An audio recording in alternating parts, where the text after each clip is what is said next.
जय हिंद friends, welcome back to Kalpaksh. 300 दिन हार्ड चैलेंज में जो आज का हमारा डे है वो है डे 99 और इसमें हम करने वाले हैं कंप्यूटर के 100 क्वेश्चंस। तो स्टार्ट करते हैं फर्स्ट क्वेश्चन से। पहला क्वेश्चन पूछा है, पहला इलेक्ट्रॉनिक डिजिटल कंप्यूटर कहाँ बनाया गया था? तो इसका जो ऑप्शन देखते हैं, Cambridge university UK, burn university Switzerland, university of Pennsylvania USA, MIT USA. तो जो सबसे पहला इलेक्ट्रॉनिक कंप्यूटर बनाया गया था वो यूएसए के द्वारा बनाया गया था और उस यूनिवर्सिटी का नाम है यूनिवर्सिटी ऑफ पेंसिल्वेनिया। ठीक है, पेनसिल्वेनिया यूएसए। तो इसका आंसर हो जाएगा ऑप्शन नंबर सी। इसके बाद देखते हैं अगला क्वेश्चन। अगला क्वेश्चन पूछा है, पहले इलेक्ट्रॉनिक डिजिटल कंप्यूटर में क्या शामिल है? जब हमने बात करी कि पहला इलेक्ट्रॉनिक कंप्यूटर किस देश के द्वारा और किस यूनिवर्सिटी के द्वारा बनाया गया है, तो उसमें जो कंपोनेंट शामिल है उसमें क्या था? ट्रांजिस्टर था, वॉल्व था, कोड मेमोरी थी या सेमीकंडक्टर मेमोरी थी। तो जो ये जनरेशन वाइज बात करते हैं तो इसमें सबसे पहले क्या था? वॉल्व था। ठीक है, इसमें आंसर हो जाएगा ऑप्शन नंबर बी। इसके बाद देखेंगे नेक्स्ट क्वेश्चन। सांख्यिकीय जानकारी को संसाधित करने के लिए जो स्टेटिस्टिक डाटा रहता है उसको इसको क्या करना है? इंफॉर्मेशन को इन्वेंटेड यूज है सांख्यिकी जानकारी को संसाधित करने के लिए, कार्ड पंच करने के लिए उपयोग किया जाने वाला टेब्यूलेटर का आविष्कार किसने किया? जो कंप्यूटर में डेटा फिट करते हैं, जैसे आज हम पेन ड्राइव यूज करते हैं उसी टाइप से उस टाइम पे टेब्यूलेटर का आविष्कार, जो टेब्यूलेटर यूज किया जाता था पंच कार्ड के द्वारा जो डेटा अंदर फिट करना है कंप्यूटर में, तो उस टेब्यूलेटर का आविष्कार किसने किया था? हरमन होलेरिथ, मेरी हेनरी, एडा लवलेस और एलन ट्यूरिंग। तो इस पे जो इसका जो आंसर है वो हो जाएगा option number A, Herman Hollerith. और जो एलन ट्यूरिंग है जो आर्टिफिशियल इंटेलिजेंस और एलन ट्यूरिंग टेस्ट के लिए जाने जाते हैं, जिसका तो इसमें से हम इनका नाम याद रखेंगे। इसके अलावा हरमन होलेरिथ जिसका नाम जोड़ के आता है टेब्यूलेटर के आविष्कार के लिए। 1642 में गणना मशीन का परिचय डेस्ट द्वारा दिया गया था? Adam Pascal, Roman Kohler, Joseph Mark, Blaise Pascal. तो एक आपने अबेकस नाम की जो ब्लेज पास्कल के द्वारा गणना करने के लिए 1642 में एक इंस्ट्रूमेंट बनाया गया था। उस इंस्ट्रूमेंट को किसने बनाया था? ब्लेज पास्कल ने। इसमें जो 2 पास्कल है उसमें से ब्लेज पास्कल ने बनाया था उस अबेकस को। तो इसका याद रखेंगे ऑप्शन नंबर, इसका क्या? ऑप्शन नंबर डी इसका आंसर हो जाएगा। इसके बाद देखेंगे नेक्स्ट क्वेश्चन। हरमन होलेरिथ ने अपनी सारणी प्रणाली को पूर्ण किया था और इस मशीन को किसने विकसित किया था? जो हरमन होलेरिथ जिसने हमने टेब्यूलेटर का आविष्कार के बारे में बात करी थी तो इसका मशीन को विकसित किया था। पूछा है इसमें सारणी प्रणाली को पूर्ण किया था और इस मशीन को विकसित किया था। कौन सी मशीन थी वो? तो जनगणना सारणीकरण, जिसको बोलते हैं सेंसर टेब्यूलेटर। टेब्यूलेटर को इन्होंने बनाया था और कौन सा वाला? जनगणना के लिए। एरिथमोमीटर का आविष्कार किसने किया था? एरिथमोमीटर के आविष्कार की यदि बात करेंगे तो इसका जो आंसर हो जाएगा Charles Xavier Thomas, option number B.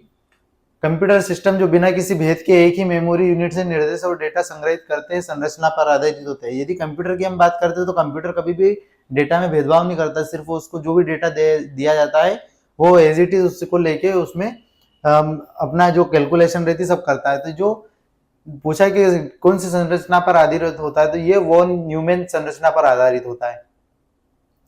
इसके बाद देखेंगे पहला सामान्य प्रयोजन इलेक्ट्रॉनिक कंप्यूटर बनाया गया था। जो पहला सामान्य प्रयोजन के लिए बनाया गया कंप्यूटर कौन सा था? तो वो यूनिवेक था। ठीक है, तो ऑप्शन नंबर सी इसका आंसर हो जाएगा। यूनिवेक 1 पहला सामान्य प्रयोजन वाला इलेक्ट्रॉनिक डिजिटल कंप्यूटर था। ये भी याद रखना हमको कि डिजिटल कंप्यूटर था या में जो नॉर्मल अपन जो बात करते हैं जैसे अबेकस जो चलता है उसमें आप डिजिटल के अलावा क्या बोलते हैं? Analogue analogue computer. तो एनालॉग तो वो इंस्ट्रूमेंट था ब्लेज पास्कल ने जो बनाया था, और डिजिटल क्या था? कंप्यूटर था। तो यूनिवेक पहला सामान्य प्रयोजन वाला इलेक्ट्रॉनिक डिजिटल कंप्यूटर था जिसे किसने बनाया था? संयुक्त राज्य अमेरिका ने कारपोरेट अनुप्रयोग के लिए डिजाइन किया था। अब यूनिवेक का पूर्ण रूप क्या है? यूनिवेक का फुल फॉर्म हर बार एग्जाम में, बहुत सारी एग्जाम में पूछा गया है, इसलिए यूनिवर्सल ऑटोमेटिक कंप्यूटर इसका नाम आ जाता है, यूनिवर्सल ऑटोमेटिक कंप्यूटर। इसके बाद व्यावसायिक उपयोग के उपलब्ध कराया जाना, मतलब कि कमर्शियल यूज के लिए किया जाने वाला सबसे पहला कंप्यूटर कौन सा कंप्यूटर यूज किया जाता था कमर्शियल के लिए? तो यूनिवेक कंप्यूटर ही है। इसके बाद पहले डिजिटल इलेक्ट्रॉनिक कंप्यूटर के संबंध में एबीसी का पूर्ण रूप क्या है? यदि हम डिजिटल कंप्यूटर की शब्दावली पर जाएं तो एबीसी का जो फुल फॉर्म आता है वो होता है Atanasoff Berry computer. Atanasoff Berry computer. Dash ने संग्रहित प्रोग्राम अवधारणा दी जिसमें प्रोग्राम और प्रोसेस किए जाने वाले डेटा को एक ही मेमोरी में संग्रहित किया जाता है। ऐसा डेटा जो आपने कंप्यूटर को दिया संग्रहित करने के, मतलब पहले कंप्यूटर को दिया तो कंप्यूटर एक मेमोरी में संग्रहित मतलब स्टोर करेगा, उसी के ऊपर प्रोसेस करेगा, उसका ही आउटपुट उसी मेमोरी में देगा, तो उस मेमोरी को क्या कहते हैं, उस अवधारणा को क्या कहते हैं। तो वो जो अवधारणा दी थी वो जॉन वन न्यूमैन ने दी थी। जॉन वन न्यूमैन ने संग्रहित प्रोग्राम अवधारणा दी थी। भारत का पहला कंप्यूटर कहाँ स्थापित किया गया था? यदि भारत का पहले कंप्यूटर की बात करें तो वो कहाँ पर स्थापित किया था? दिल्ली के आईआईटी में। आईआईटी मतलब भारतीय प्रौद्योगिकी संस्थान दिल्ली में। हाइब्रिड कंप्यूटर वो होता है जिसमें निम्नलिखित गुण होता है। हाइब्रिड मतलब ऐसे जो दो गुणों को विशेषता एक साथ रखने वाला था, जैसे एनालॉग और डिजिटल कंप्यूटर दोनों की। तो एनालॉग और डिजिटल कंप्यूटर दोनों की विशेषता यदि कोई रख रहा है तो हाइब्रिड कंप्यूटर हो जाएगा। एक electronic digital programmable computing device जिसका उपयोग द्वितीय विश्व युद्ध के दौरान जर्मन सिफर को तोड़ने के लिए किया गया था, उसे क्या कहते हैं? तो वो कौन सा है? कोलोसेस। इसका आंसर हो जाएगा कोलोसेस। पहला एप्पल कंप्यूटर कौन सा था? यदि एप्पल कंपनी की बात करें तो सबसे पहला उन्होंने जो कंप्यूटर बनाया था उसका नाम था एप्पल वन। एप्पल कंप्यूटर के सह संस्थापक कौन है? यदि को फाउंडर की बात करें एप्पल कंपनी के, तो एप्पल कंपनी के जो को फाउंडर है उनका नाम है स्टीव जॉब्स। ठीक है, बिल गेट्स माइक्रोसॉफ्ट के हो जाते हैं। ठीक है, इसके बाद निम्नलिखित में से कौन सा प्रारंभिक कंप्यूटर नहीं है? यदि फर्स्ट जनरेशन कंप्यूटर की बात करें तो इसमें से कौन सा एटलस कंप्यूटर नहीं है? इसके अलावा जो लिंक है, लियो है, एनिया के सब फर्स्ट प्रारंभिक मतलब फर्स्ट जनरेशन के आसपास की कंप्यूटर है। मशीनी भाषा है। मशीनी भाषा क्या है? तो ये क्या कौन सी भाषा होती है? मशीन पर निर्भर है, प्रोग्राम करना कठिन है, त्रुटि प्रवण है, उपरोक्त में से एक से अधिक या उपरोक्त से कोई नहीं। त्रुटि नहीं होती उसमें, प्रोग्राम करना कठिन नहीं होता और मशीन पर निर्भर नहीं, किसी मशीन पर निर्भर नहीं होती, इसलिए मशीनी भाषा इसमें से उपरोक्त में से कोई नहीं आएगा। उपरोक्त में से एक से अधिक आएगा, सॉरी। त्रुटि नहीं होती उसमें, लेकिन प्रोग्राम करना उसको कठिन होता है और मशीनी भाषा मशीन के ऊपर डिपेंड करती है। तो इसका जो आंसर होगा ऑप्शन नंबर ए और बी दोनों हो जाएगा। कंप्यूटर की किस पीढ़ी में प्रोग्रामिंग के लिए मैकेनिकल भाषा का उपयोग किया जाता है? यदि जनरेशन वाइज बात करें कंप्यूटर की, तो कौन सी जनरेशन में आपके मशीनी भाषा में की जगह मैकेनिकल भाषा का इस्तेमाल किया गया था? तो पहली पीढ़ी के कंप्यूटर में ही मैकेनिकल भाषा का इस्तेमाल किया गया था। तो इसका जो आंसर हो जाएगा ऑप्शन नंबर ए। पहली पीढ़ी के कंप्यूटर में डैश का उपयोग किया गया था। यदि हम पहली पीढ़ी के कंप्यूटर की बात करें तो जब कंप्यूटर में वैक्यूम ट्यूब आए, वैक्यूम ट्यूब के बाद फिर ट्रांजिस्टर आए, ट्रांजिस्टर के बाद आईसी चिप्स वगैरह आई, जिसमें आज हम यदि देखते थे सेमीकंडक्टर का जमाना है। सेमीकंडक्टर से ही सारे कंप्यूटर की मशीन है या फिर मोबाइल या इलेक्ट्रॉनिक डिवाइस की सारे मदरबोर्ड बनाए जाते, तो उस टाइम पे वैक्यूम ट्यूब चलता था इसमें। तो ऑप्शन नंबर ए इसका आंसर हो जाएगा। एनियक एडवेक आदि कंप्यूटर की डैश पीढ़ी के उदाहरण है। कौन सी पीढ़ी में ये सब चालू हुए थे? तो एनियक एडवेक यूनिवेक जो हमने बात करी थी, सारे पहली पीढ़ी के कंप्यूटर मतलब फर्स्ट जनरेशन के कंप्यूटर है।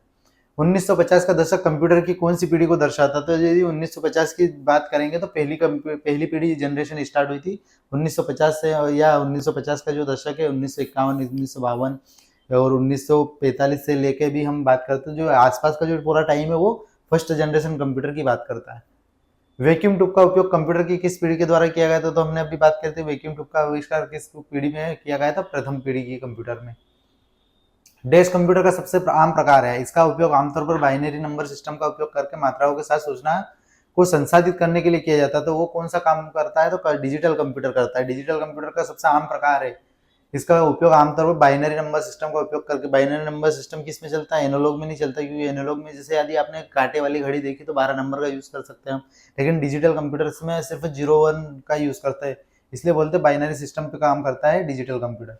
1 से 5 तक कंप्यूटर का सही क्रम चुने। यदि एक से ये 1 है रोमन लिपि में और ये 5 है, तो 1 से 5 तक कंप्यूटर का सही प्रकार क्या है? तो सबसे पहले यदि हम बात करते हैं वैक्यूम ट्यूब आया था, तो इसका जो आंसर बी और सी तो नहीं होगा, बी और ए होगा। वैक्यूम ट्यूब आया, वैक्यूम ट्यूब के बाद ट्रांजिस्टर आए, ये बात भी सही। इंटीग्रेटेड सर्किट आया, आईसी चिप आई, वीएलसी आया, एसआई आया, यूएलएसआई आया। तो सबसे पहले वीएलएसआई आया, वेरी लार्ज स्केल इंडिकेटर। उसके बाद माइक्रो प्रोसेसर यूएलएसआई और माइक्रो प्रोसेसर। तो इसका जो आंसर हो जाएगा ऑप्शन नंबर ए हो जाएगा। ये आपको क्रम याद रखना है। किस पीढ़ी के कंप्यूटर भारी वैक्यूम आधारित और महंगे थे? तो पहली पीढ़ी के कंप्यूटर जो थे सबसे भारी, जो कमरे के आकार के हुआ करते थे इस टाइप के, और वैक्यूम ट्यूब इसमें यूज किया जाता था। ये वैक्यूम ट्यूब और ट्रांजिस्टर वगैरह आईसी चिप किस लिए यूज करते हैं? तो ये सारे चीज किस लिए यूज करते हैं? मेमोरीज के लिए। निम्नलिखित में से किस विश्वविद्यालय ने पहला इलेक्ट्रॉनिक कंप्यूटर एनियक डिजाइन और निर्मित किया था? तो यदि हमने बात की थी पेंसिल्वेनिया विश्वविद्यालय, university of Pennsylvania. Pennsylvania university जो यूएसए की है, उसने सबसे पहले डिजिटल ये कंप्यूटर बनाया था। यूनिवेक है, एनियाक है। इसके बाद देखेंगे नेक्स्ट JW मोचली और जे प्रेशर एकॉर्ट द्वारा बिना किसी यांत्रिक भाग के बनाया गया पहला कंप्यूटर कौन सा था? यदि डिजिटल इलेक्ट्रॉनिक, ये जो आपका जो यांत्रिक को क्या बोलते हैं, मैकेनिकल पार्ट, बिना मैकेनिकल पार्ट के बनाया गया कंप्यूटर तो जो था वो था एनियक। किसने बनाया था? ये JW मोचली और जे प्रेशर एकॉर्ट ने। निम्नलिखित में से कौन सा यूटिलिटी सॉफ्टवेयर से संबंधित नहीं है? यूटिलिटी सॉफ्टवेयर क्या होता है? जिसे हम मोबाइल में ऐप्स डाउनलोड करते हैं गूगल प्ले स्टोर से, तो हम उसको यूज करते हैं। तो जो भी एप्स हम यूज करते हैं उसको बोलते हैं यूटिलिटी एप्स। जैसे कंप्यूटर की भाषा में एप्स नहीं होते, कंप्यूटर की भाषा में कंप्यूटर में सॉफ्टवेयर इंस्टॉल किया जाता है। तो सॉफ्टवेयर क्या होते हैं? जैसे सॉफ्टवेयर जो हमको अलग अलग कामों में यूज करते हैं, जैसे WPS ऑफिस हो गया, एडोब एक्रोबैट जो PDF व्यूअर्स हो गए, आप टेली सॉफ्टवेयर है, आपके जो MS ऑफिस है, ये सारे क्या सॉफ्टवेयर है, इसको हम इंस्टॉल कर सकते हैं या फिर हाँ कंप्यूटर में इंस्टॉल कर सकते हैं। तो ये सारे हमको अलग अलग काम के लिए यूज किया जाता है। इनको क्या बोलते हैं हम? Utility software. तो यूटिलिटी सॉफ्टवेयर से संबंधित कौन सा नहीं है? टेक्स्ट एडिटर है, एंटीवायरस प्रोग्राम है, डिस्क कंप्रेशन सॉफ्टवेयर और रेलवे आरक्षण प्रणाली। रेलवे रिजर्वेशन प्रणाली ये सॉफ्टवेयर नहीं है, रेलवे रिजर्वेशन एक आपका सिस्टम को संचालित करने के लिए यदि कोई सॉफ्टवेयर यूज किया जा रहा है तो उसको हम बोलते हैं यूटिलिटी सॉफ्टवेयर। अपने आप में ये सिस्टम है, तो इसको हम यूटिलिटी सॉफ्टवेयर में शामिल नहीं करते हैं। कंप्यूटर की दूसरी पीढ़ी किस आधार पर काम करती थी? तो पहली पीढ़ी वैक्यूम ट्यूब पे काम करती थी, सेकेंड पीढ़ी किस पे करती थी? ट्रांजिस्टर पे काम करती थी। ट्रांजिस्टर का उपयोग किस पीढ़ी के कंप्यूटर में किया जाता था? सेकेंड पीढ़ी के कंप्यूटर में किया जाता था। दूसरी पीढ़ी का कंप्यूटर का काल क्या था? तो 1950 के आसपास तक हमने पहली पीढ़ी का काल देखा था। उसके बाद 1955 से 64 के आसपास कौन सी सेकेंड पीढ़ी चलती है? निम्नलिखित में से किसका उपयोग दूसरी पीढ़ी के कंप्यूटर में किया गया था? सेकेंड पीढ़ी में वापस से पूछा है तो ट्रांजिस्टर का काम था। ट्रांजिस्टर किस पीढ़ी में संबंधित है? तो सेकेंड जनरेशन के कंप्यूटर में ट्रांजिस्टर यूज किया जाता था। निम्नलिखित में से कौन सा कथन दूसरी पीढ़ी के कंप्यूटर के बारे में सत्य है? इसमें वैक्यूम ट्यूब का उपयोग किया जाता था, ये बात गलत है, क्योंकि पहले पीढ़ी के कंप्यूटर में वैक्यूम ट्यूब किया जाता है, सेकेंड पीढ़ी के कंप्यूटर में ट्रांजिस्टर यूज किया जाता है। इस पीढ़ी में प्राथमिक मेमोरी के रूप में चुंबकीय कोर का उपयोग किया जाता तो ये बात सच है कि इसके अंदर मैग्नेटिक टेप का यूज किया जाता था मेमोरी के रूप में। प्राथमिक मेमोरी यदि यूज करना है तो जैसे आज के टाइम पे प्राथमिक मेमोरी कौन सी? रैम और रोम। उसी टाइम पे क्या यूज करते थे? चुंबकीय कोर। तो इसका जो आंसर हो जाएगा ऑप्शन नंबर बी हो जाएगा। केवल 2 सत्य है, पहला गलत है। इंटीग्रेटेड सर्किट निम्नलिखित में से किस पीढ़ी के कंप्यूटर से संबंधित है? आईसी चिप की यदि बात करेंगे तो थर्ड जनरेशन कंप्यूटर के बारे में आते हैं। पहली पीढ़ी के कंप्यूटर में हमने बात करी थी कि क्या यूज होता है? वैक्यूम ट्यूब यूज होता है। सेकेंड पीढ़ी के जनरेशन में क्या यूज होता है? आपके ट्रांजिस्टर यूज होते हैं। थर्ड जनरेशन के कंप्यूटर में क्या यूज होता है? आईसी चिप यूज होती है। फोर्थ जनरेशन में क्या, इसके आगे जब हम बात करते हैं तो VLSI आता है, उसके बाद फिर माइक्रो प्रोसेसर आता है, ULSI माइक्रो प्रोसेसर आता है। ये आपके प्रोसेसर के बात हो गई। तो जनरेशन का जो टाइम पीरियड है 1955 के पहले देखेंगे तो फर्स्ट जनरेशन के कंप्यूटर यूज होते थे 1955 से 64 के बीच में देखेंगे, 64-65 के बीच में तो सेकंड जनरेशन के कंप्यूटर होते थे। थर्ड जनरेशन के कंप्यूटर कब स्टार्ट हुए? 1965 के बाद के। निम्नलिखित में से किस कंप्यूटर में C++, कोबोल और जावा प्रोग्रामिंग भाषा का उपयोग किया जाता है? यदि जावा प्रोग्रामिंग भाषा के हिसाब से देखें कंप्यूटर में तो थर्ड जनरेशन के जो कंप्यूटर होते थे वहां पर ये लैंग्वेज स्टार्ट हो गई थी, क्योंकि सबसे पहले मशीनी लैंग्वेज स्टार्ट हुई थी। ठीक है। इसके बाद तीसरी पीढ़ी के कंप्यूटर का उपयोग किन वर्षों से शुरू हुआ? तीसरी पीढ़ी के कंप्यूटर की हमने बात करी कि 1955 के बाद वाला जो टाइम है, 65 के बाद वाला जो टाइम है वो थर्ड जनरेशन के कंप्यूटर का काल आता था। तो 1965 से 71 तक के जो 5-6 साल कंप्यूटर चले वो कौन से? थर्ड जनरेशन के कंप्यूटर थे। IBM 360 और IBM 370 कंप्यूटर किससे संबंधित है? यदि IBM की फुल फॉर्म देखें तो IBM कहाँ की कंपनी है? Electronic business machine of USA. USA की एक कंपनी, यूएसए ही अपनी कंपनी का में जो कंप्यूटर भी उसी नाम से बनाते थे। तो कौन सी पीढ़ी के कंप्यूटर थे? ये थर्ड जनरेशन के कंप्यूटर, क्योंकि IBM की स्थापना भी देखेंगे तो उसी टाइम पीरियड के आसपास होती है। तो IBM कौन सी पीढ़ी के जनरेशन के कंप्यूटर है? थर्ड जनरेशन के। तीसरी पीढ़ी के कंप्यूटर किस तकनीक का उपयोग करते हैं? तो यदि तीसरी पीढ़ी के कंप्यूटर की बात करेंगे तो आईसी चिप का यूज करते हैं। पहला वैक्यूम ट्यूब, दूसरा ट्रांजिस्टर, तीसरा आईसी चिप, चौथा VLSI, पांचवा माइक्रो प्रोसेसर और उसके बाद ULSI माइक्रो प्रोसेसर। 65 से 75 का युग था। यदि हम 65 से 75 के आसपास का युग, जो एग्जैक्ट डेटा याद नहीं रखना कि 71 है 75 है, आसपास का टाइम, क्योंकि ऐसा नहीं है कि पहली पीढ़ी के कंप्यूटर उस टाइम पे बंद हो गए थे। जैसे हम आज देखते हैं कि एप्पल के ज़माने में आज भी नोकिया के फ़ोन चलते हैं, नोकिया के ज़माने में एप्पल स्टार्ट हुआ है, तो हम ऐसे नहीं बोल सकते कि पूरा पीरियड उन्हीं का है। एक मतलब बहुलता से जो चीज़ यूज़ की जा रही है उसी हिसाब से उसकी जनरेशन का नाम रख देते हैं। तो 1965 से 75 के बीच में कौन सी जनरेशन चल रही है? Third generation. एकीकृत परिपथ का सर्वप्रथम प्रयोग किस देश में किया गया था? एकीकृत परिपथ इंग्लिश में बोलते हैं आईसीचिप, इंटीग्रेटेड सर्किट। इंटीग्रेटेड सर्किट कौन सी पीढ़ी के कंप्यूटर में थे? तीसरी पीढ़ी के कंप्यूटर में थे। एकीकृत सबसे महत्वपूर्ण लाभ है, आईसी चिप का सबसे महत्वपूर्ण लाभ क्या है कि क्या काम करता है, वो क्यों यूज किया जा रहा था आईसी चिप को? तो ये अत्यधिक उच्च विश्वसनीयता, हाई मतलब जो बोलते हैं हम उसको हाई रिलायबिलिटी का काम करते हैं, मतलब कि ज्यादा विश्वास करने योग्य है, मतलब कि उसमें से विश्वास करने योग्य रहे नहीं कि धोखा नहीं देगी। इसका विश्वास करने का यूज का मतलब होता है कि इसमें जो डेटा है वो ज्यादा टाइम तक स्टोर कर पाएंगे और ज्यादा टाइम तक हम उसको यूज कर पाएंगे। आधुनिक कंप्यूटर का लघुकरण किसके उपयोग से संभव हुआ? यदि आधुनिक कंप्यूटर का लघुकरण की बात करें, जैसे कि क्या होता है आधुनिक कंप्यूटर का लघुकरण का मतलब? तो इसका मतलब ये होता है कि बड़े पहले कंप्यूटर कमरे के आकार के होते थे, आज देखेंगे कंप्यूटर हम हाथ में उठा के चल सकते हैं, जिसको बोलते हैं पॉम टॉप। लैपटॉप, पॉम टॉप, टैबलेट, ये सब क्या कंप्यूटर के यूज है, कंप्यूटर के प्रकार है। तो ये जो बड़े कमरे के आकार के कंप्यूटर को हम जब हाथ में उठाकर चलने वाले जैसे डिवाइस के रूप में कन्वर्ट कर सकते हैं, तो उसका सबसे मेन रीजन जो है वो है आईसी चिप, इंटीग्रेटेड सर्किट। जब हम वैक्यूम ट्यूब ट्रांजिस्टर की बात करते हैं तो बड़े बड़े आकार के होते थे, उसी को हमने कन्वर्ट कर दिया या फिर उसको रिप्लेस करा हमने आईसी चिप से, जिससे हमको स्पेस क्या है, कम स्पेस में सारी चीजें स्पीड और एक्यूरेसी का लाभ उठा पा रहे। तो ये सब का लघुकरण, आधुनिक कंप्यूटर का लघुकरण का मतलब क्या होता है, ये समझ में आया होगा। तो इसका मतलब है एकीकृत सर्किट चिप्स के द्वारा इसका उपयोग जब हम करने लग गए तो ये चीज संभव हुई है। आईसी के वर्गीकरण का आधार क्या है? यदि आईसी की वर्गीकरण के आधार की बात करें तो ट्रांजिस्टर की संख्या, जो आईसी चिप की बात करते हैं उसके अंदर कितने ट्रांजिस्टर है उसी हिसाब से हम आईसी चिप का वो करते हैं, क्या बोलते हैं, क्लासिफिकेशन।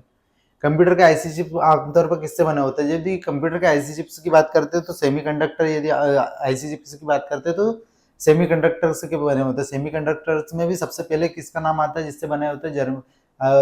सेमीकंडक्टर में सिलिकॉन से बने होते हैं, ठीक है। तो सिलिकॉन सबसे ज्यादा यूज होता है, इसके अलावा आर्सेनिक का भी यूज किया जाता है। सबसे ज्यादा आर्सेनिक, क्रोमियम सबका यूज किया जाता है, लेकिन सबसे ज्यादा किससे बना होता है? आमतौर पर सिलिकॉन का। आईसी का उपयोग तीसरी पीढ़ी के कंप्यूटर में शुरू हुआ था। आईसी शब्द का पूरा नाम क्या था? इंटीग्रेटेड सर्किट नाम होता है इसका। इसका आंसर हो जाएगा ऑप्शन नंबर सी। एकीकृत सर्किट पे कौन सी परत लगाई जाती है? यदि एकीकृत सर्किट पे परत की बात करेंगे तो सिलिकॉन का यूज किया जाता है। डेस का उपयोग माइक्रोचिप बनाने के लिए किया जाता है, सिलिकॉन का यूज किया जाता है। माइक्रोचिप बनाने के लिए किस धातु का उपयोग किया जाता है? अलग अलग एक क्वेश्चन को अलग अलग लैंग्वेज में पूछा जाता है, इसलिए हम बार बार यदि याद कर पढ़ेंगे तो याद हो जाएंगे हमको चीजें। सिलिकॉन का यूज किया जाता है। निम्नलिखित में से कौन सी नवीनतम सामग्री जिसका उपयोग कंप्यूटर चिप्स के उत्पादन में किया जाता है? ये होता है सिलिकॉन। निम्नलिखित में से कौन सी नवीनतम सामग्री जिसका उपयोग कंप्यूटर चिप्स के उत्पादन में किया जा रहा है?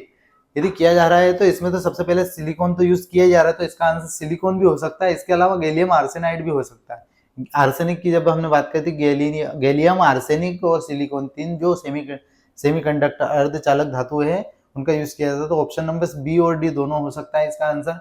यदि डी नहीं है तो बी होगा, बी नहीं है तो डी होगा, दोनों है तो दोनों हो सकता है। ये एग्जामिनर के ऊपर डिपेंड करता है कि वो किसको आंसर मानेगा। सिलिकॉन क्या है? तो सिलिकॉन यदि हमने बात करी तो सेमीकंडक्टर मतलब अर्धचालक है, ठीक है। तो इसको बोलते हैं हम अर्धचालक। आमतौर पर इसका इस्तेमाल आईसी में किया जाता है। तो ये किसका यूज किया जाता है? मोनोलिथिक का। मोनोलिथिक क्या होता है? एक ही तरीके का कार्य करने वाली चीजें, ठीक है। तो इस मोनोलिथिक हो जाएगा। निम्नलिखित में से कौन सा रासायनिक तत्व एक टेट्रावोलेंट धातु है जिसका उपयोग कंप्यूटर में उपयोग किए जाने वाले एकीकृत सर्किट चिप्स बनाने में किया जाता है?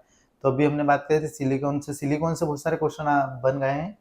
किस कंप्यूटर पीढ़ी ने आईसी को VLSI, very large scale integration, जब वीएलएसआई की हमने बात करी तो उसका नाम फुल फॉर्म देखते हैं very large scale integration circuit से बदल दिया। तो आईसी से वीएलएसआई में हमने ट्रांसफर कब किया था? तो ये बात की थी हमने थर्ड पीढ़ी की जनरेशन में, चौथी पीढ़ी में जाने के लिए। तीसरी पीढ़ी तक तो हम पहले वैक्यूम ट्यूब ट्रांजिस्टर, उसके बाद आईसी चिप, उसके बाद वीएलएसआई मतलब very large scale integration. Very large scale integration का मतलब ये होता है कि बड़े स्तर पर आपको आईसी चिप का इंटीग्रेशन करना, मतलब एक साथ जोड़ना, बड़े स्तर पर आईसी चिप को एक साथ जोड़ना, उससे कंप्यूटर का निर्माण करना, वही होता है चौथी पीढ़ी के कंप्यूटर में होने लगा है। इसके बाद देखते हैं निम्नलिखित में से कंप्यूटर के किस संस्करण में माइक्रो प्रोसेसर का उपयोग किया जाता है। तो यदि हम पांचवी पीढ़ी के कंप्यूटर की बात करें, चौथी पीढ़ी के कंप्यूटर की बात करेंगे, तो इसमें VLSI के बाद क्या माइक्रो प्रोसेसर स्टार्ट हो गया। VLSI मतलब very large scale integration. Very large scale integration के बाद जो चौथी पीढ़ी का जो डेवलपमेंट है, हमने चेंज कुछ नहीं किया, आईसी चिप को VLSI में कन्वर्ट किया, VLSI को बहुत अच्छे तरीके से संशोधित किया, उसके बाद उसी को हमने माइक्रो प्रोसेसर का नाम दिया। इसके बाद जो हम नेक्स्ट पीढ़ी की बात नहीं करते, नेक्स्ट पीढ़ी में भी हम जो पांचवी पीढ़ी, चौथी पीढ़ी के बाद पांचवी पीढ़ी नहीं आती, बहुत कम यूज करते हम, उसी में हम ULSI की ultra large scale integration, very large से अल्ट्रा लार्ज में पहुंच गए हम, और माइक्रो प्रोसेसर को हम संशोधित कर रहे हैं। तो चौथी पीढ़ी के कंप्यूटर में सारी बात आती है। VLSI का प्रकार कंप्यूटर कौन सी पीढ़ी के कंप्यूटर है, तो कौन सी पीढ़ी के कंप्यूटर है, चौथी पीढ़ी के कंप्यूटर है। डेस पीढ़ी के कंप्यूटर माइक्रो प्रोसेसर तकनीक का उपयोग करके विकसित किए गए थे। तो ये कौन से कंप्यूटर है, चौथी पीढ़ी के कंप्यूटर है। निम्नलिखित में से चौथी पीढ़ी की प्रोग्रामिंग भाषा क्या है। यदि भाषा की बात करेंगे तो चौथी पीढ़ी के कंप्यूटर की भाषा कौन सी, SQL। ठीक है। निम्नलिखित में से प्रोसेसर निर्माता नहीं है, कौन सी कंपनी जो है प्रोसेसर निर्माता नहीं, तो ये एनवीडिया, जो यदि आप भी देखेंगे वर्तमान में 2024 में जिसके संस्थापक आपके विश्व के सबसे ज्यादा अमीर व्यक्ति, मतलब सबसे विश्व के सबसे अमीर व्यक्तियों के नाम में शुमार है, उनका नाम वो जो है वो एनवीडिया कंपनी के कौन है, फाउंडर है। ठीक है। तो इसका जो ये माइक्रो प्रोसेसर नहीं बनाते, ये पहला माइक्रो प्रोसेसर 4004 किस कंपनी ने बनाया था। यदि ये सब बात करेंगे तो इंटेल के आप प्रोसेसर देखते हैं इंटेल कंपनी के, और इंटेल कंपनी ने सबसे पहले प्रोसेसर बनाया था 4004, और यही कंपनी के प्रोसेसर आज भी हम देखते हैं अलग अलग कंप्यूटर और लैपटॉप में यूज किए जाते हैं। इसका आंसर हो जाएगा ऑप्शन नंबर बी।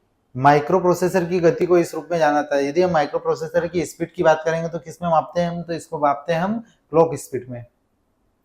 एकीकृत सर्किट के संबंध में VLSI का पूर्ण रूप क्या है, तो very large scale integration of micro processor IC chips, वही आईसी चिप्स आगे कन्वर्ट हो जाती है माइक्रो प्रोसेसर में। तो इसका आंसर हो जाए very large scale integration, option number B. निम्नलिखित में से कौन से कंप्यूटर का उपयोग बड़े संस्थानों और सरकारी एजेंसी जैसे बैंक, रेलवे आदि द्वारा बहुत बड़ी मात्रा में डेटा को संभालने के लिए किया जाता है। कौन से कंप्यूटर का यूज किया जाता है यदि बड़े डेटा को यूज करना, जैसे रेलवे में बहुत सारे पैसेंजर, आज के टाइम पे इंडियन रेलवे विश्व का सेकेंड नंबर या तीसरे नंबर का सबसे बड़ा रेलवे है। यदि हम इतने बड़े पैसेंजर जो एक दिन में कम से कम इंडियन रेलवे के द्वारा करोड़ों से पैसेंजर ट्रेवल करते हैं, उन करोड़ों का पैसेंजर का ट्रेवल, पहले तो नॉर्मल आपको हाथ से टिकट बनती थी, लेकिन आज आपको डिजिटल टिकट से मिलती है, डिजिटल डेटा सब रहता है, उसको संभालने के लिए आपको बहुत बड़ा आपको कंप्यूटर की जरूरत पड़ती है। तो वो कौन सा कंप्यूटर रहता है, मेन फ्रेम कंप्यूटर रहता है, बहुत ज्यादा डेटा स्टोर करता है, बहुत ज्यादा स्पीड रहती है, बहुत ज्यादा डेटा को वो प्रोसेस कर सकता है। तो वो कौन सा कंप्यूटर कहलाता है, मेन फ्रेम कंप्यूटर। निम्नलिखित में से कौन सा माइक्रो कंप्यूटर का उदाहरण नहीं है। यदि माइक्रो कंप्यूटर की बात करेंगे तो कौन सा कंप्यूटर नहीं है, ये है qubit computer, personal computer, laptop और इलेक्ट्रॉनिक नोटबुक। तो इलेक्ट्रॉनिक नोटबुक, लैपटॉप और पर्सनल कंप्यूटर ये माइक्रो प्रोसेसर का उदाहरण है, लेकिन माइक्रो कंप्यूटर का उदाहरण है, लेकिन क्यूबिट कंप्यूटर इसके उदाहरण नहीं है। डेटा प्रोसेसिंग क्षमताओं के आधार पर क्रमिक करें, main frame, mini computer, micro computer. ये सबसे पहले आता है मिनी माइक्रो कंप्यूटर, उसके बाद आता है मिनी कंप्यूटर, उसके बाद आता है मेन फ्रेम। मेन फ्रेम मतलब सबसे बड़ा। तो डेटा प्रोसेसिंग क्षमता सबसे ज्यादा किसकी रहती है, तो डेटा प्रोसेसर क्षमता सबसे ज्यादा किसकी रहती है, आपकी माइक्रो कंप्यूटर की। उसके बाद होता है मिनी कंप्यूटर, उसके बाद होता है mainframe computer. Data processing शक्ति के संदर्भ में निम्नलिखित में से कौन सा विकल्प विभिन्न कंप्यूटर पीढ़ियों का सही क्रम है। तो यदि सबसे तेज आपकी जो आज की जो लेटेस्ट जनरेशन है सबसे ज्यादा प्रोसेसिंग क्षमता रखती है, तो सबसे पहली पीढ़ी के कंप्यूटर से सबसे कम क्षमता रखते होंगे, इसके बाद सेकंड पीढ़ी के, तीसरी पीढ़ी के, चौथी पीढ़ी के, इसी तरह से आंसर हो जाएगा ऑप्शन नंबर सी। ULSI का फुल फॉर्म क्या होता है। यदि हमने ULSI की बात करें तो unique light scale integration, unique light scale integration, इसका ऑप्शन नंबर डी इसका आंसर हो जाएगा। सॉरी, यूनिक लाइट ये नहीं होगा, यूनिक मैंने इतनी देर से जो बोल रहा था वही होगा। Ultra large scale integration VLSI का जो संशोधित रूप है, या जिसको VLSI वेरी लार्ज इंटीग्रेशन के बाद हम जब जाते हैं तो अल्ट्रा लार्ज पे जाते हैं। तो अल्ट्रा लार्ज स्केल इंटीग्रेशन इसका आंसर होगा ULSI का, ऑप्शन नंबर बी। वर्ष 2015 तक कंप्यूटर की कौन सी पीढ़ी का उत्पादन हो चुका है? तो वर्ष 2015 तक की बात करेंगे तो 75 के बाद जो डेटा आता है उसके बाद चौथी पीढ़ी आती है, उसके बाद पांचवी पीढ़ी आती है। पांचवी पीढ़ी के कंप्यूटर चलते 2015 तक। कृत्रिम बुद्धिमत्ता इसका उदाहरण है। आर्टिफिशियल इंटेलिजेंस किसका उदाहरण है? कौन सी पीढ़ी में कंप्यूटर में स्टार्ट हुई आर्टिफिशियल इंटेलिजेंस? तो हमने जो अभी की बात करते हैं, अभी 7 से 8 साल पहले तक के कंप्यूटर में आर्टिफिशियल इंटेलिजेंस का यूज होता है, तो इसको हम पांचवी पीढ़ी के कंप्यूटर में कंसिडर करते हैं। उन्नत प्रौद्योगिकी जैसे कृत्रिम बुद्धिमत्ता, क्वांटम कंप्यूटिंग आदि मुख्य रूप से कंप्यूटर की डेस पीढ़ी के लिए थी। तो ये सब कौन सी पीढ़ी के लिए है? पांचवी पीढ़ी के लिए। पांचवी पीढ़ी के कंप्यूटर में प्रयुक्त है वैक्यूम ट्यूब। नहीं, वैक्यूम ट्यूब सबसे पहली कंप्यूटर पीढ़ी के कंप्यूटर में था। ट्रांजिस्टर सेकेंड पीढ़ी के कंप्यूटर में था। एकीकृत सर्किट आईसी चिप जिसको बोलते हैं थर्ड पीढ़ी के में था। आर्टिफिशियल इंटेलिजेंस तकनीक जो आज की पांचवी पीढ़ी के कंप्यूटर में प्रयुक्त है। तो ऑप्शन नंबर डी इसका आंसर हो जाएगा। इसके बाद देखेंगे नेक्स्ट, कृत्रिम बुद्धिमत्ता आर्टिफिशियल इंटेलिजेंस निम्नलिखित में से किसके लिए विज्ञान प्रणाली इंजीनियरिंग है? किसके लिए है? तो बुद्धिमान मशीनें बनाना, क्या ये हो सकता है? ऐसा कंप्यूटर बनाना जो मनुष्य की तरह सोचता हो, निम्नलिखित में से कौन सा विकल्प सही है? तो ये दोनों बात सच है कि मशीन को अधिकतम बुद्धि देना और मशीन ऐसी बनाना जो मनुष्य की तरह सोच सकती है। इसका जो आंसर हो जाएगा ऑप्शन नंबर ए और बी दोनों हो जाएगा। निम्नलिखित में से किस डिजिटल कंप्यूटर का आविष्कार हार्वर्ड एकेन ने किया था? तो हार्वर्ड एकेन ने कौन से क्या किया था? हार्वर्ड मार्क 1 का आविष्कार किया था।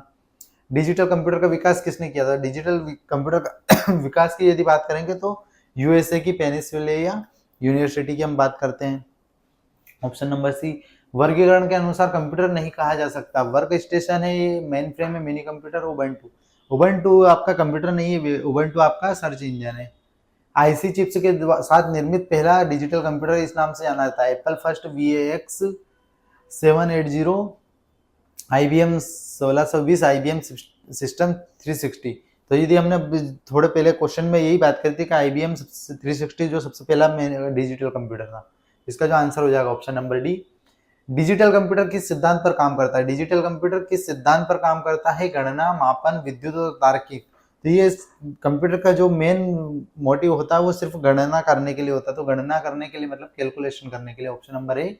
डिजिटल घड़ी में किस प्रकार का कंप्यूटर हो सकता है? तो डिजिटल घड़ी की यदि हम बात करेंगे तो उसमें कौन सा कंप्यूटर हो सकता है? Embedded computer.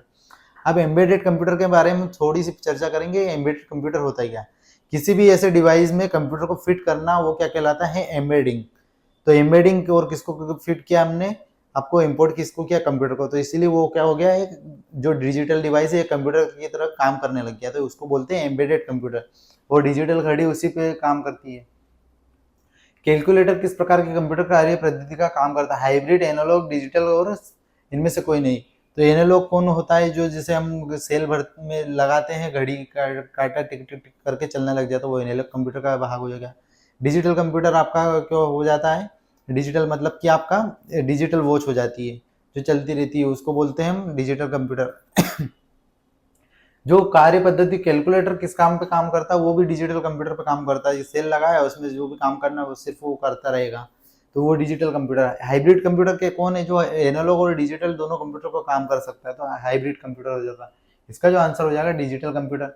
राष्ट्रीय रक्षा के हवाई यातायात और रडार को नियंत्रित करने के लिए किस प्रकार के कंप्यूटर का उपयोग किया जाता है? यदि रडार को नियंत्रित करना है, मतलब कि control air traffic and radar of national defence, तो इसमें कौन सा कंप्यूटर का यूज किया जाता है? तो उसके लिए हमको यूज करना पड़ेगा हाइब्रिड कंप्यूटर। ऐसा कंप्यूटर जिसमें एनालॉग और डिजिटल दोनों गुण हो।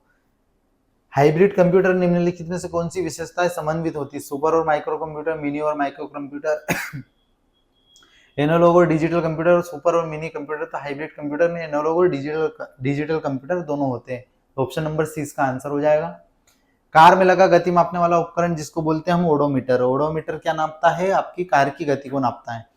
कार की गति को मापता है। और एक उसको को बोलते हैं हम स्पीडोमीटर। स्पीडोमीटर आपके जो सर्टेन टाइप की स्पीड मापता है। तो उसमें जो कंप्यूटर लगा रहता है उसको क्या बोलते हैं? तो एनालॉग कंप्यूटर होता है वो। आज के टाइम पे डिजिटल कंप्यूटर और एम्बेडेड कंप्यूटर भी आने लग गए उसमें कार में। प्रथम पीढ़ी के कंप्यूटर में से एक कौन है जो डेस्क के रूप में वर्णित किया जा सकता है? Mainframe computer, super computer, analogue computer और डिजिटल कंप्यूटर। तो डिजिटल कंप्यूटर तो आज की जनरेशन के काम है, सुपर कंप्यूटर आज की जनरेशन के काम है, मतलब कि आज की जनरेशन मतलब 15-20 साल पहले के आसपास की बात है। 1950 के आसपास का टाइम था जो जब यूज किया जाता था एनालॉग कंप्यूटर।